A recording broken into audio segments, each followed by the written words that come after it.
नमस्कार। मुद्दा तो है मैं आपका स्वागत है। मैं हूं आपके साथ ब्रजेश चौक से।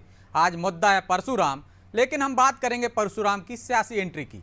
ब्राह्मण प्रकोष्ठ बनाकर पूरे समाज को साधने में जुटी कांग्रेस को मुख्यमंत्री शिवराज सिंह चौहान ने परशुराम जयंती पर तगड़ा झटका दिया है। मठ मंदिरों को सरकारी तंज से मुक्त करने का जो वादा कांग्रेस अपने चुनावी वचन पत्र में करने जा रही थी, उसे सीएम ने पूरा करने का ऐलान कर मुद्दा ही खत्म कर दिया है। इतना ही नहीं, पुजारियों के हित में कई सारी घोषणाएं कर कांग्रेस की रणनीति पर पानी फेर दिया। साथ ही भगवान परशुराम को स्कूली पाठ्यक्रम में शामिल करने का ऐलान कर हिंदुत्व के एजेंडे को भी धार देने की कोशिश की। सीएम ने कहा, स्कूलों में सिर्फ अकबर को ही नहीं पढ़ाया जाएगा, राम भी पढ़ाए जाएंगे और परशुराम भी, और प्रदेश में ब्राह्मण कल्याण बोर्ड का भी गठन होगा। इन घोषणाओं को कांग्रेस चुनावी लॉलीपॉप बता रही है, लेकिन सवाल यह है, क्या इन वादों पर ब्राह्मण समाज और पुजारी भरोसा करेंगे? और क्या शिवराज ने ये वादे कर कांग्रेस की रणनीति पर पानी फेर दिया है? और अब कांग्रेस इसकी क्या काट निकालेगी, ये जानने की कोशिश करेंगे, लेकिन पहले देखिए ये रिपोर्ट।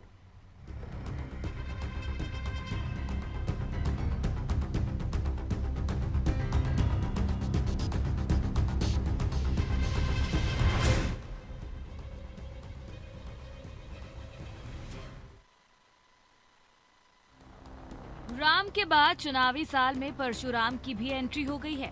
मौका था परशुराम जयंती का आयोजन और स्थान था गुफा मंदिर, जहां मुख्यमंत्री शिवराज सिंह चौहान और हिंदू राष्ट्र के झंडावरदार बागेश्वर धाम के धीरेन्द्र शास्त्री एक साथ एक मंच पर मौजूद थे। चौहान ने यहां ब्राह्मणों को साधने के लिए खूब चौके छक्के लगाए। ब्राह्मण कल्याण बोर्ड बनाने से लेकर सरकारी स्कूलों में संस्कृत के शिक्षक नियुक्त करने और मंदिरों में सरकारी दखल न करने की घोषणा की। सीएम ने कहा है कि अब स्कूलों में अकेले अकबर को नहीं पढ़ाएंगे, राम को भी पढ़ाएंगे और परशुराम को भी पढ़ाएंगे। उनकी इन घोषणाओं को ब्राह्मण वर्ग को लुभाने के साथ साथ हिंदुत्व की राजनीति को भी आगे बढ़ाने के रूप में देखा जा रहा है। एक तरफ केंद्र सरकार भी पाठ्यक्रम में बदलाव कर इसी राह पर चल रही है, तो मध्य प्रदेश में विश्वविद्यालयों में कहावतें तक बदली जा रही हैं। तब शिवराज का ये कहना कि हम इतिहास को सही ढंग से लिखने की कोशिश करेंगे, इसके सियासी मायने देखे जा रहे हैं। आदिवासी, दलित, ओबीसी को साधने के बाद अब ब्राह्मण वर्ग को सौगात देकर सीएम शिवराज ने चुनाव से पहले हर वर्ग को खुश करने की कोशिश की है और मंच पर कांग्रेस के ब्राह्मण चेहरे सुरेश पचौरी की मौजूदगी में कांग्रेस को जवाब भी दिया है, जो ब्राह्मणों के मुद्दे को भुनाने की कोशिश करती रहती है। आइए सुनते हैं सीएम शिवराज ने गुफा मंदिर में क्या घोषणाएं की हैं। सरकारी स्कूलों में संस्कृत के शिक्षकों की भर्ती प्रारंभ कर दी गई है। 3,547 संस्कृत शिक्षक नियुक्त कर दिए गए हैं। 8वीं की किताब में भगवान परशुराम जी के जीवन चरित्र को सम्मिलित किया गया था। हम केवल अकबर को नहीं पढ़ाएंगे, हम राम को भी पढ़ाएंगे, परशुराम को भी पढ़ाएंगे। इतिहास को सही ढंग से लिखने की कोशिश करेंगे। क्या हमारे जितने पुजारी हैं मंदिरों के, उनको 5,000 रुपया भत्ता दिया जाएगा, वो भी पूरा हो गया है। अब हमने एक फैसला और किया है, मंदिरों में सरकार कोई भी मंदिर की गतिविधियों को नियंत्रित नहीं करेगी और इसलिए जितनी जमीन मंदिरों के नाम है उनको कलेक्टर नीलाम नहीं करेंगे, उनको पुजारी ही नीलाम करेंगे। हमारी धर्म और संस्कृति के जो रक्षक है ब्राह्मण, उनके कल्याण के लिए ब्राह्मण कल्याण बोर्ड की स्थापना की जाएगी। शिवराज की इन घोषणाओं पर कांग्रेस ने सवाल उठाते हुए इसे चुनावी छल बताया है और उनके पुराने बयानों की याद भी दिलाई है। साथ ही सवाल भी किया है कि आखिर बोर्ड बनाने से क्या होगा। भारतीय जनता पार्टी एक तरफ अलग अलग जातियों को खुश करने के लिए नई नई घटाघट बांट रही है और दूसरी तरफ उनका अपमान करती है। आज वादा कर रहे हैं कि ब्राह्मण समाज का हम अलग से ध्यान रखेंगे, उनके लिए एक बोर्ड बनाएंगे, और कल माइकलाल किससे कह रहे थे, ये जनता को बताना चाहिए। आज मनोज शुक्ला ने भगवान परशुराम के पोस्टर लगाए हुए हैं उस कॉन्स्टिट्यूएंसी से वो पोस्टर उतरवा कर कचरे की गाड़ियों में फेंके जा रहे हैं। और आप ब्राह्मण बोर्ड बनाएंगे, आप जो है सारे समाजों के बोर्ड बना देंगे। बोर्ड बनाने से क्या होगा?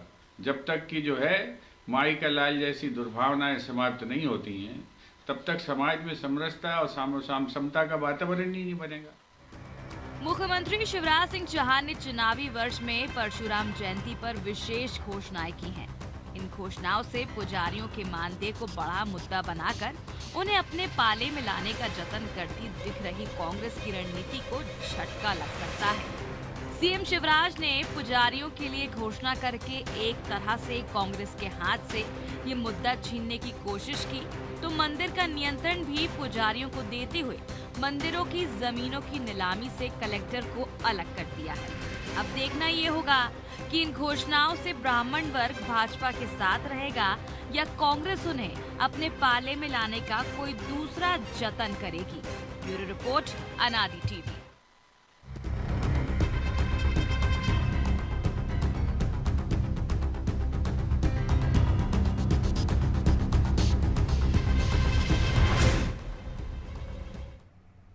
तो इस मुद्दे पर चर्चा के लिए हमारे साथ जुड़ गए हैं रमेश शर्मा, वरिष्ठ पत्रकार हैं, गीत धीर बीजेपी नेता हैं, नीलाभ शुक्ला प्रवक्ता हैं कांग्रेस के।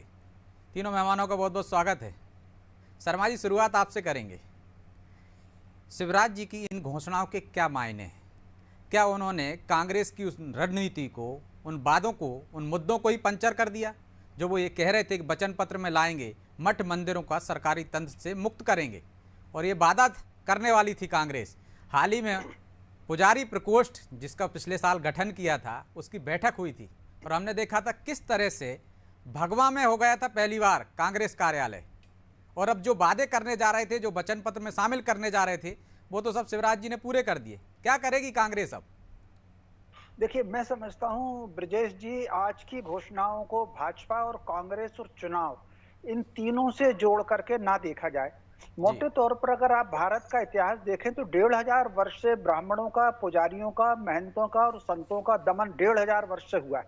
स्वतंत्रता के बाद थोड़ी सी खुली सांस लेना शुरू की है, और पुजारियों के लिए भाजपा और कांग्रेस जिससे जितना बनाए, दोनों ने काम किया।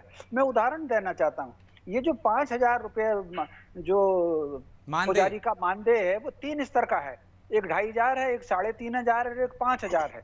तो ये 3 अलग अलग स्तर का है। तो वो जो स्तर के आदेश पिछले साल अक्टूबर 2018 में निकले थे, लेकिन आचार संहिता के कारण वो आदेश लागू होने से रुक गए थे। बहुत बारीक थी। मुख्यमंत्री शिवराज जी ने घोषणा की थी और वो आदेश निकले, लेकिन किसी वजह से आचार संहिता चुनाव की लागू हुई 2018 में, तो रुक गए।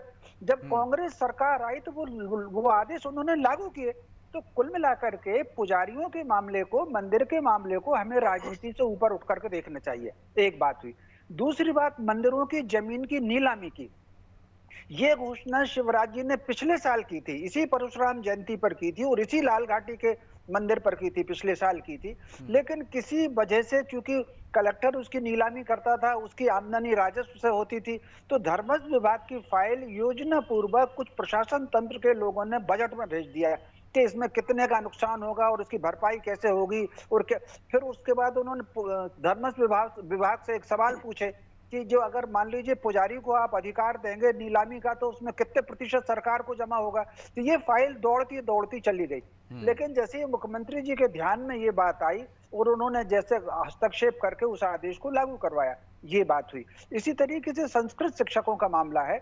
इसके अलावा कहीं ना कहीं परशुराम जो लोक की स्थापना जाना पाव में, आज पूरे भारत के विशेषज्ञों ने बनारस में, प्रयाग में ये बैठक करके तय किया था, क्योंकि 2 विवाद उलझा हुआ था भगवान परशुराम जी की जन्मस्थली को लेकर। एक मध्य प्रदेश का जाना पाव और एक दूसरा उत्तर प्रदेश का आदिलाबाद।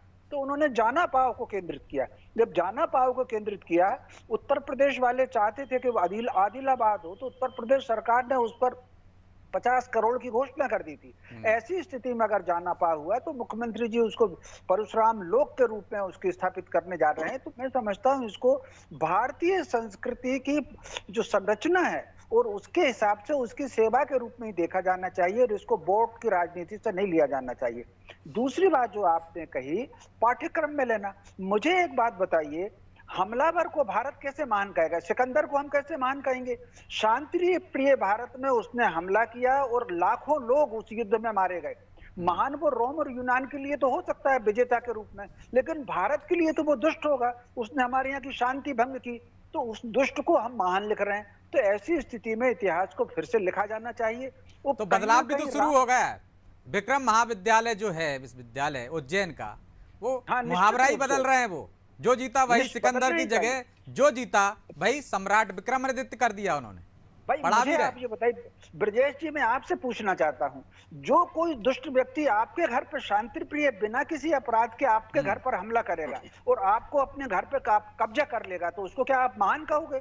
उसके घर वाले उसको महान कहे, हम तो उसको दुष्ट और हमलावर ही बोलेंगे। तो हमारे यहाँ विक्रमादित्य ने जिस तरीके से शर्मा जी, लगता कुछ तकनीकी खामी है, फिर लौटेंगे शर्मा जी के पास। तो नीलाभ जी, एक तरह से यदि हम विक्रमादित्य विश्वविद्यालय की बात करें और जो मुहावरे की बात कर रहे हैं जिसको बदला गया है, तो एक तरह से इशारा आपकी तरफ रहता है, आरोप आपकी तरफ लगते हैं। क्या आपकी सरकारें ऐसा पाठ्यक्रम पढ़ाती आई हैं कि अकबर महान था बस? मुझे ऐसा लगता है शिवराज जी की गलती नहीं, वो तो बहुत बोले हैं।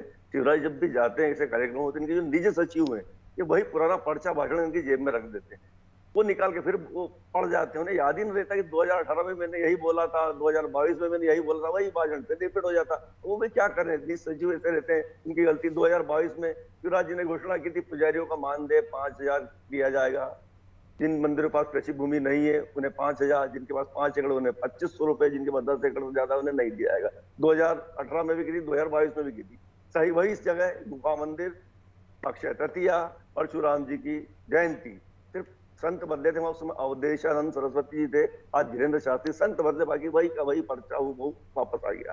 कर्मकांडी ब्राह्मणों को छात्रवृत्ति दी जाएगी, भगवान परशुराम का चरित्र, उनकी गाथा पाठ्यक्रम में सम्मिलित की जाएगी, वगैरह वगैरह।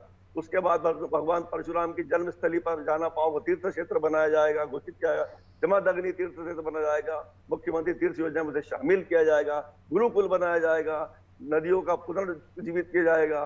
तो शर्मा जी कह रहे हैं ना, सब उस दिशा में बढ़ रहे हैं, कदम पूरे हो जाएंगे यदि चुनावी साल में, फिर क्या करोगे आप? देखिए 2018 में वही, 2022 में वही, 2023 में वही। मैं वही कहूँ, एक पर्चा प्रिंट करा के आप कितने सालों तक पढ़ोगे? तो चेंज करो, कुछ तो चेंज करो। कब तक वही घोषणा है, कहीं कोई बदलाव नहीं, सिर्फ बरगलाने वाली बातें, घोषणा घोषणा घोषणा, स्थिति यथावत है।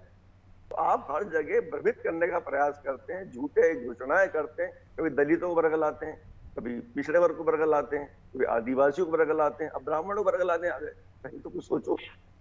तो कुल मिला के चुनावी जुमले, चुनावी भाषण है, कहीं को औचित्य नहीं। ठीक है, इसी का जवाब लेते हैं। गीत जी, सिर्फ चुनावी जुमला है, ब्राह्मणों को बरगलाने की कोशिश है बीजेपी की तरफ से, वही पर्चा पढ़ते रहते हैं शिवराज जी, 2018 से पढ़ रहे हैं 2023 तक।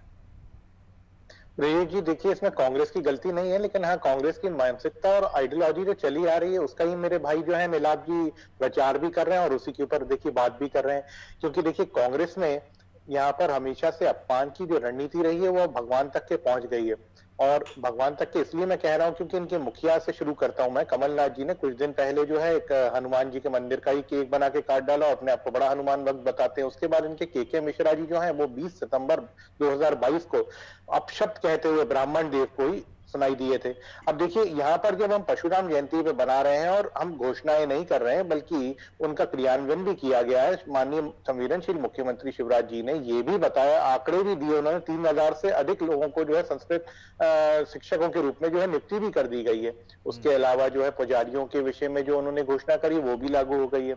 हमारे साथ में वरिष्ठ पत्रकार जी जो है उन्होंने भी ध्यान केंद्रित किया था। रमेश जी भी बहुत अनुभवी व्यक्ति हैं, निश्चित रूप से किसी कारणवश जो उन्होंने बोला, मैं सहमत हूं उनकी बात से कि वो बात पूरी हो नहीं पाई थी। उसके बाद हमारी सरकार चली गई, जब आई कोरोना गिफ्ट में मिला, कुछ उस कारण भी विलंब हो गया, लेकिन जैसे ही हमको समय मिला और जैसे ही जब अनुकूल उसके लिए व्यवस्था पूरी बन गई तो हमने इसको काल प्रभाव से लागू किया। तो हमारी जो इच्छा शक्ति है, जो हम कहते हैं वो हम कर दिखाते हैं। ऐसा तो नहीं कि उन्होंने पुजारी प्रकोष्ठ बनाया और जो पुजारियों के, मठ मंदिरों के जो संरक्षक थे, जो काम देखते थे, पूजा पाठ करते थे, जो वंश परंपरा चली आ रही थी, उनके वादे पूरे करने का कमलनाथ जी ने कहा तो आपको भी याद आ गया। कहीं आपकी जेब से खिसकने तो नहीं लगे थे ब्राह्मण समाज के लोग? नहीं ब्रिजेश जी, इसको चुनावी दृष्टिकोण से ना देखें। ये एक हितकारी योजना है जो कि पहले से ही हमारी जो है एक कह लीजिए कि एजेंडे में, एक लिस्ट में हमारी ऑलरेडी डली हुई थी। हम उसका क्रियान्वयन भी करने जा रहे थे, लेकिन कुछ कारणवश जो है विलंब हो गया। जहां तक कि कांग्रेस की आप बात करेंगे तो ये तो पुजारी प्रकोष्ठ क्या ये कुछ भी कर सकते हैं, क्योंकि यहाँ पर देखा है कि चप्पलें पहन के जो है वो महिलाएं भगवान की आराधना कर रही हैं। तो कहना भी, टिप्पणी करना भी मुझे तो उचित नहीं लग रहा है, क्योंकि कांग्रेस से और भारतीय जनता पार्टी की तुलना करना या इनकी सोच जो है वो भारतीय जनता पार्टी या जनता के ऊपर लागू करना बहुत बड़ी बात है। इसमें कोई बड़ी बात नहीं। कल वो कांग्रेसी आके ये भी बोलते हैं कि लाडली लक्ष्मी बहना योजना और बेटी बचाओ वो जो जवाहरलाल नेहरू जी लाए थे, तो इसमें कांग्रेस कुछ भी कह सकती, कांग्रेस कुछ भी कर सकती। लेकिन अगर सपने साकार हो रहे हैं आम जनता के लिए, अगर जनहित के कार्य हो रहे हैं, और हाँ, इतिहास जैसे बदला गया था। देखिए इतिहास में मध्य प्रदेश की बात ही करता हूँ। अकबर का उन्होंने तो उदाहरण दिया, हमारे संवेदनशील मुख्यमंत्री जी ने, वो बहुत अहम उदाहरण है। राम भगवान जो है वो हमारे आराध्य हैं, उन्हें मर्यादा पुरुषोत्तम के रूप में देखते हैं। और हम वहां जाए उसके पहले देखिए, हम जगदीशपुर की बात करते हैं, इस्लाम नगर और जगदीशपुर ये दोनों एक ही जगह का नाम होता है। 2000 में वहां पर जब खोज होती है सब मालूम पड़ता है। खोज क्या मतलब, सामने आई चीजें। और हम तो जो इतिहास है उसको उसी तरीके से, जो सत्य है उसको सामने लाने का कार्य कर रहे हैं। यहाँ पर किसी का कोई, हम जो है मर्यादा को ठेस पहुंचा रहे हैं ना, हम किसी के साथ में कोई छल कर रहे हैं। हम तो अपनी बात बता रहे हैं जिसके लिए हिंदुस्तान जाना जाता था। पार्टियां तो आज आई हैं, लेकिन आपने 2022 में भी कहा था, उसी मंच से कहा था कि परशुराम जी को पाठ्यक्रम में शामिल करेंगे। अब तक हुआ क्यों नहीं? हो जाना चाहिए था। देखिए अपने अपनी चीजें रहती है, सरकार का एक प्रोसीजर रहता है। आज जब कोई चीज तय होती है तो उसके लिए पूरे समीकरण उस तरीके से, उसके दृष्टिकोण को बैठा के एक पूरी योजना को तैयार किया जाता है। जब हम लाडली लक्ष्मी योजना भी चला रहे थे तो उसको 2.0 आने के पहले ही उसको 1 साल लग गया था। मैं उदाहरण के रूप में आपको ये चीज बता रहा हूँ। उसी दृष्टिकोण से हमने मन में एक प्रयास किया था, एक वचन लिया था, और वो वचन आज पूरा करके दिखाया। तो आज तो बहुत अच्छा दिन है, पावन दिन है। और इस पावन दिन पे अगर ये हितकारी कार्य हो रहा है जनता के लिए, देखिए इसमें कांग्रेस को तो कहीं ना कहीं तकलीफ इसलिए हो रही है क्योंकि ये कर नहीं पाए, इनकी नीयत नहीं थी और इनकी सोच नहीं थी। और भारतीय जनता पार्टी जो कर रही है वो कहीं ना कहीं उस एजेंडे को ये लोग लेकर चल रहे थे। आप एक बात बताइए, आपके एजेंडे पे चलने लगे थे, इसने कहा आपने पूरा कर दो पहले ही, कहीं हमारा एजेंडे ना पकड़ नहीं। का उत्तर दिलवाइए। आपके माध्यम से मैं पूछना चाहूंगा, ये जो लाडली लक्ष्मी बहना है या दूसरी योजना है, ये भी चुनाव दृष्टिकोण से देखकर कांग्रेस देखेगी क्या? और अगर देखेगी तो पहले क्यों नहीं कुछ भी किया? अब ये भगवान के नाम पे आ गए। यहाँ अमर्यादित चीजें, और इनके मुखिया कहीं ना कहीं राहुल जी का कहीं संरक्षण तो नहीं मिला हुआ, जो जनेऊ पहन के चुनावी वोट पाने के लिए मंदिर मंदिर पहुंच जाते हैं और कुल्ले और शुक्ला जी, क्या चुनावी एजेंडा नहीं है आपका? क्या आप पुजारी प्रकोष्ठ बना देते हैं, फिर बाकायदा एक सम्मेलन करते हैं उनका, और फिर कहते हैं धर्म रक्षा यात्रा निकालेंगे 15 अप्रैल से, जिसमें बड़े नेता भी जाएंगे। हालांकि वो यात्रा कहीं देखने को नहीं मिली अभी तक। और पुजारियों की पूरी मांगे करेंगे। सिर्फ चुनावी एजेंडा है क्या कि जो हिंदुत्व की राह पर आप भी दौड़ पड़े? देखिए मेरी बात सुनो, मेरे भाजपा के मित्र तो विषयांतर करते हैं, पता नहीं बात को कहां से कहां ले जाते हैं। कमलनाथ जी ने पुजारियों का मानदेय 3 गुना किया था। जब पुजारियों को मानदेय 1000 मिलता था तो 3000 किया था। ये कमलनाथ जी की इच्छा शक्ति थी, आदेश किया था। ये 2018 से लगातार, उसके पहले से लगातार सिर्फ भाषणबाजी कर रहे हैं। अभी तक उसको उसका अमली जामा नहीं पहचाना गया। और अब मेरे मित्र भी कह रहे हैं कि हाँ कुछ अड़चने आती है। अड़चने नहीं है, इच्छा शक्ति नहीं है। आपको सिर्फ बरगलाना है, आपको झूठ की राजनीति करना, आपको न ब्राह्मणों की चिंता है, ऐसी अड़चने आती है ना नीलाभ जी। जैसे आपने कहा कि किसानों का कर्ज माफ करेंगे, तो कहा 5 साल के लिए, तो धीरे धीरे अड़चने आती है ना, किस्तों में करेंगे। हमने किया 27 लाख किसानों का कर्ज माफ हुआ विधानसभा में। नहीं तो आपको भी पता ना प्रशासनिक प्रक्रिया कैसे चलती है, जैसे आपके यहाँ चलती थी वैसे यहाँ चलती है। हमने 14 महीने में 27 लाख किसानों का कर्ज माफ किया। मुख्यमंत्री स्वयं स्वीकार करा, कृषि मंत्री स्वयं स्वीकार करा। इच्छा शक्ति थी, पर माफिया विरोधी अभियान चला, पूरे प्रदेश को माफिया विहीन करा। 14 महीने के 15 महीने कार्यकाल में हमने किया। तो अब क्या करोगे आप? जो वादे आप करने वाले थे पुजारियों से वो तो पूरे कर दिए उन्होंने। देखिए इन्होंने सिर्फ घोषणा करी, क्योंकि इनकी घोषणाओं का कहीं उचित नहीं। 2018 से उसके पहले से लोग सुनते आ रहे हैं, इनकी घोषणाओं का तंत्र नहीं है। इनकी घोषणा हवाई घोषणाएं मानते हैं। कब से कर रहे हैं घोषणा? हर परशुराम जयंती पे जाके घोषणा कर देते हैं। वही मैंने कहा वही पर्चा निकालते हैं, पढ़ते हैं, फिर घड़ी करके रख देते हैं, फिर अगली परशुराम जयंती फिर निकाल देते। अपने निज सचिव को समझे पर्चा को चेंज करें, कुछ 2-4 लाइनें इधर उधर बदले ताकि समझ तो पड़े कि क्या है क्या नहीं बात हो रही है। ठीक है शर्मा जी, भले ही हम इसे चुनावी नजरिए से ना देखें आपके शब्दों में, लेकिन चुनावी साल में जो घटनाक्रम होता है, चाहे व्यापारी प्रकोष्ठ बने, माफ कीजिएगा, पुजारी प्रकोष्ठ बनाने की बात हो, उनसे वादे करने की बात हो, वचन पत्र में लाने की बात हो, तो और उसी दौरान यदि ये घोषणाएं होती हैं तो इनका चुनावी फायदा तो देखा ही जाता है। और वैसे भी बीजेपी के बारे में कहा जाता है कि वो ब्राह्मण बनियों की पार्टी है। तो क्या मुरलीधर राव के शब्दों में कहें कि वो जेब में थे, अब खिसकने लगे थे, इसलिए उनको साधने का जतन है, कांग्रेस के पाले में नहीं चले जाएं कहीं? देखिए, मोटे तौर पर इस सारे मुद्दे पर कांग्रेस क्या कहती है, भाजपा क्या कहती है, वो लोग जाने। लेकिन कहीं ना कहीं मध्य प्रदेश देश का पहला राज्य है। इन्होंने 2008 में अक्षय तृतीया की देश में पहली बार छुट्टी की थी, जो भगवान परशुराम जी का प्रकट दिवस है। और उसके बाद फिर उत्तर प्रदेश ने की, झारखंड ने की, फिर और कई राज्यों में लागू हुई। तो कुल मिलाकर के ऐसा नहीं है कि कोई आज और चुनाव में घोषणा कर रहे हैं तो ये लागू हुई। इसके अलावा 2009 में चुनाव जीतने के बाद जाना पाव के विकास के लिए मुख्यमंत्री जी ने 11 करोड़ की घोषणा की। और आपको आश्चर्य होगा कि 2013 तक, ये चूंकि मैं जाना पाव से भगवान जी की कृपा से जुड़ा हुआ हूँ, 2013 तक ये 11 करोड़ों का काम हो चुका था, जिसमें पर्यटन विभाग ने एक वो बनाया था, वहां का तालाब का हुआ, ऊपर रोड गया, बिजली गई। नीलाभ जी मेरे ख्याल से इंदौर के हैं तो वो जानते होंगे कि जाना पाव का विकास कैसे हुआ। तो कुल मिलाकर के ऐसा नहीं है, इन चीजों को आप चुनाव से ना देखें। और विप्र कल्याण आयोग, विप्र कल्याण बोर्ड जो पहली बार मध्य प्रदेश ने बना है, ये देश के 2 प्रांतों में काम कर रहा है। उत्तराखंड में काम कर रहा है और राजस्थान में काम कर रहा है। एक जगह भाजपा की सरकार और एक जगह कांग्रेस की सरकार है। तो जहां जिसको जो जागृति आ रही है वो वहां पर कदम उठा रहा है। इसका ना तो हमको श्रेय लेने का प्रयत्न करना चाहिए राजनीतिक दलों को, और ना किसी दूसरे पर किसी तरह का आक्षेप लगाना चाहिए। इसमें जो विलंब होता है, इसमें विलंब इस कारण से होता है क्योंकि जो तंत्र, प्रशासन तंत्र बैठा है, कांग्रेस के मंत्री बन जाएं, बहुमत में विधायक आ जाएं, भाजपा के मंत्री बन जाएं, बहुमत में विधायक आ जाएं। मुझे पत्रकारिता करते हुए 52 वर्ष हो गए। मेरा 52 वर्ष का यह अनुभव है कि इनके हाथ में सत्ता, कांग्रेस हो या भाजपा हो, केवल 15 से 20% रहती है। 80% सत्ता उस तंत्र के हाथ में रहती है जो अंग्रेजों का तंत्र है, और जो का तो हमको ट्रांसफर हुआ है। कोई प्रधानमंत्री रहा हो, ये ठीक है, कोई 10% 20%। तो सरकारों की मंशा नेक रहती है, लेकिन प्रशासन तंत्र कहीं ना कहीं अड़ंगे लगा देता है, इस वजह से धीमी प्रक्रिया हो जाती है। बहरहाल समय इजाजत नहीं देता, इसलिए माफी चाहता हूं, आपको रोक रहा हूं शर्मा जी बीच में। आप तीनों मेहमानों का बहुत बहुत धन्यवाद। तो शिवराज जी ने जो वादे किए हैं, या जो कहें रमेश शर्मा जी के शब्दों में कि वादे ही नहीं किए, वो उस दिशा में कदम बढ़ाते जा रहे हैं। और जहाँ जहाँ जागृति आती जा रही है उस तरह के कदम बढ़ाते जा रहे हैं सरकारों द्वारा, चाहे वो कांग्रेस की सरकार हो राजस्थान में, चाहे उत्तराखंड में और मध्य प्रदेश में बीजेपी की सरकार हो। लेकिन जब सियासत में कोई भी निर्णय लिए जाते हैं, कोई भी वादे किए जाते हैं, कोई भी घोषणाएं की जाती है, तो उसके सियासी मकसद भी होते हैं। निश्चित तौर पर इन वादों के, इन घोषणाओं के भी सियासी मकसद है। लेकिन यदि कांग्रेस ये वादे करने जा रही थी और शिवराज सरकार उनको पूरा कर देती है, तो निश्चित तौर पर कांग्रेस को नए मुद्दे तलाशना होंगे। इसी पर हमारी भी नज़र रहेगी, आप भी नज़र रखिए। बहरहाल मुद्दा तो है, मैं इतना ही, मुझे दीजिए इजाज़त और आप देखते रहिए अनादि टीवी। नमस्कार।